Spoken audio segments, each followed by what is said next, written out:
Methamphetamine. Many people ask if there is really a problem with meth in Sioux Falls.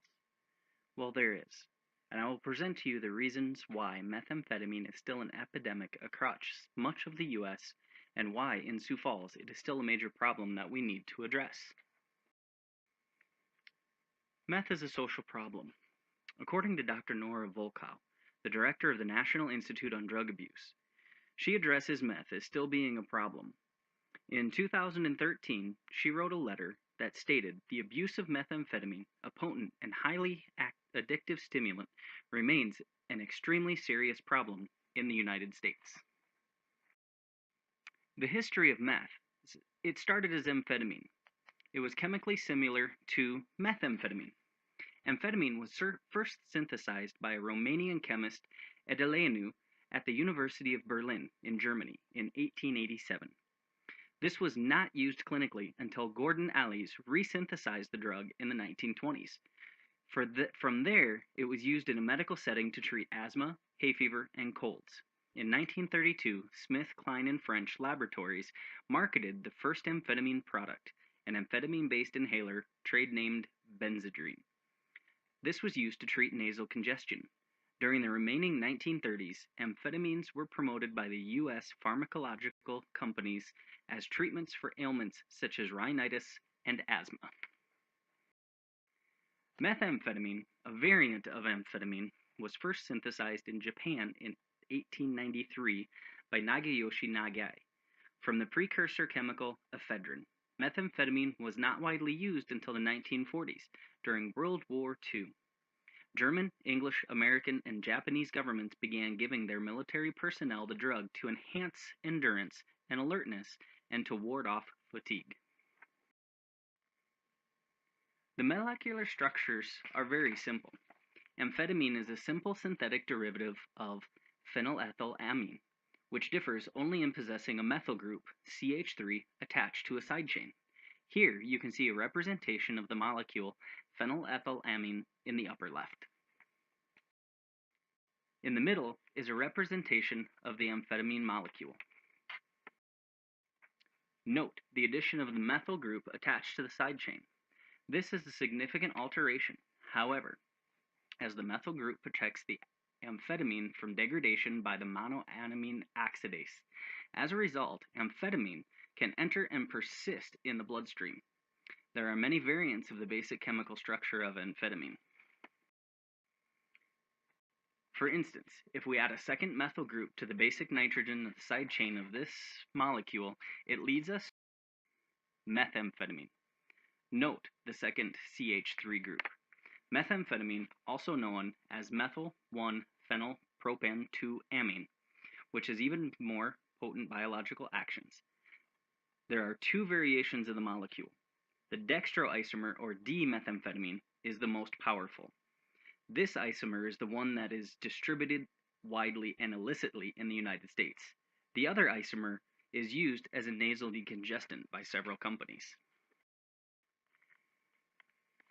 Methamphetamine is a central nervous system stimulant which causes hypertension and tachycardia, with feelings of increased confidence, sociability, and energy. It suppresses appetite and fatigue and leads to insomnia. With oral use, the effects usually start within 30 minutes and can last for many hours. The drug can also be smoked and injected intravenously. When the effects wear off, the users will feel irritability, restlessness, anxiousness, depression, and lethargy. The reason the medication works so well in the body is that it increases the activity of the noradrenergic and dopamine neurotransmitter systems. As you can see in this slide, the dopamine receptors and the dopamine on the other end of the synapse.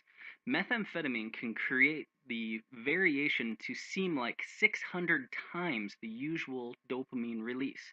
This is what causes the euphoria and drives the addict to further and further use.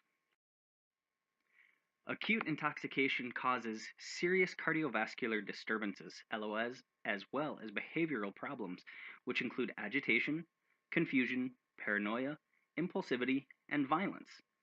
The chronic use of methamphetamine causes neurochemical and neuroanatomical changes. Dependence, as shown by increased tolerance, results in deficits in memory and in decision making and verbal reasoning. Some of the symptoms resemble those of paranoid schizophrenia. These effects may outlast the drug, although they often resolve eventually. Currently, science is expressing that as about a 5-year. Meth's illegal status. The federal government listed methamphetamine as a controlled substance in 1970 with the Controlled Substances Act. This made the drug all but disappear. Methamphetamine is listed as a Class 2 controlled substance, which means that there are limited medical purposes for this medication. Ritalin, methamphetamine salts, and lisdexamfetamine, or Vyvanse, are some of the derivatives of amphetamine that have proven useful in the treatment of ADHD. The medications that we are talking about here are prescription and made in pharmaceutical companies.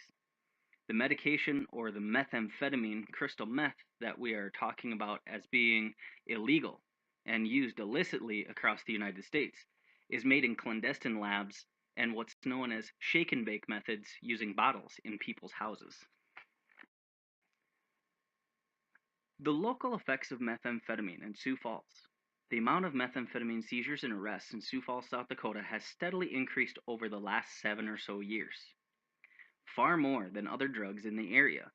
Statewide, methamphetamine arrests rose from about 1,500 in 2015 to over 2,000, 2,100 to be exact, in 2016. Meth-related arrests increased nearly 50% from 10 years ago. There was a 350 last year in 2014, according to the research, in the rural counties and communities of South Dakota. According to the Attorney General's office, the amount of meth seized also more than doubled in these rural counties. In 2016, there were 17,000 grams, roughly 38 pounds, of methamphetamine. This relates to approximately 69,000 doses of methamphetamine that were taken off of the streets in the city of Sioux Falls alone. This is 4 times the amount of meth seized in 2015, which was approximately 9.77 pounds. Meth also constitutes nearly 85% of all drug-related offenses in Sioux Falls. The Minnehaha County State's Attorney's Office webpage cites the increase in meth as relating to an increase in their caseload. In the last few years, arrests involving the manufacture of methamphetamine in clandestine labs have increased in the number and are becoming a more significant part of this office's caseload. As a nurse for Correctional Health Division of the state of South Dakota, I see the effects of this drug abuse on many of my patients. With new inmates coming into the system through our admissions unit, to the parolees coming in and going through our detoxification programs, I have trained in and I perform detox assessments on many of these individuals. From the clinical intoxication withdrawal assessment known as a CWA for alcohol, to the clinical opioid withdrawal or COWS for opioid type of medication overdoses, to the most inclusive, which is the amphetamine withdrawal or the AWA. This is also used for unknown intoxications. The AWA obviously is used for methamphetamine, but it is also used for suspected bath salts and K2 intoxications. Thank you again for taking time to listen to this presentation. I hope to also give you information on the different resources that are available for getting off of meth, as well as some of the government organizations that are providing treatment programs for meth addicts. I will also discuss some of the laws and legislation that the state of South Dakota is working on, and I will discuss what law enforcement is doing to help curb the use and the drug trafficking of methamphetamine through Sioux Falls and through the state of South Dakota.